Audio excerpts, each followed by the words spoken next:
Non c'è video su YouTube, su Instagram o TikTok che non abbia il POV, o POV, come dicono gli americani.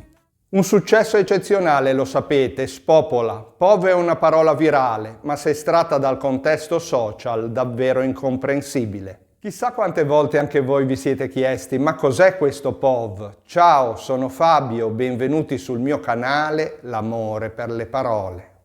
Il POV è una tecnica di ripresa, un'inquadratura particolare che rende più avvincente il racconto, fatta apposta per creare una connessione speciale coi follower.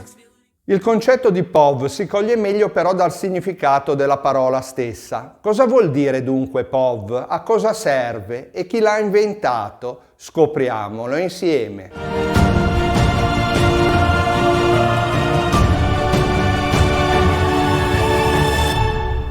Beh, innanzitutto POV è un acronimo, sta per Point of View, che in italiano viene tradotto alla lettera con punto di vista.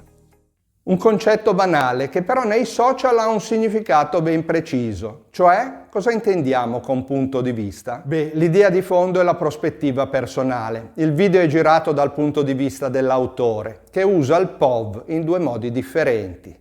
Il primo è il monologo di fronte alla telecamera. Vuole trasmetterci un messaggio diretto, un'opinione, come vede le cose, insomma. Esprime uno stato d'animo, descrive un'esperienza personale. Oppure riproduce una scenetta ridicola in cui interpreta un personaggio famoso o uno stereotipo in chiave ironica, esagerandone i gesti e gli atteggiamenti. La mamma arrabbiata ogni mattina per il disordine del figlio, il professore che si atteggia da scienziato. Il secondo modo di usare il POV è di girare il video in prima persona. Come se l'autore registrasse la scena con i propri occhi invece che con la telecamera. Così chi visualizza il contenuto è invitato a immedesimarsi con il protagonista.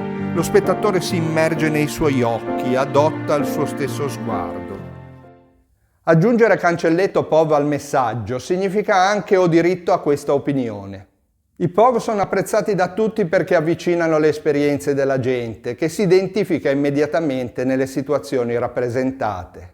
Ma a cosa servono i POV? Beh, a condividere la propria vita, le proprie opinioni sui social con un maggiore coinvolgimento da parte dei fan. E siccome le visualizzazioni pagano, anche a fare guadagno. Per capire bene il POV occorre però contestualizzare la situazione. Ci vuole una spiegazione del punto di vista. Ecco allora la didascalia o la sovraimpressione. E la ripresa in prima persona induce lo spettatore ad assumere il punto di vista suggerito dal testo. Vi siete innamorati di questo canale? Signori, che dire, non sarò certo io a impedirvi di iscrivervi. Già che ci siete, allora lasciate un commento e condividete. Poi mi raccomando, attivate subito la campanella delle notifiche, non perdetevi le novità. Se invece il video non vi fosse piaciuto, vi prego, non diffondete, spegnete subito il cellulare e non parlate più con nessuno. Anche se la tecnica del POV è recente nei social, esiste già da parecchio tempo nel cinema.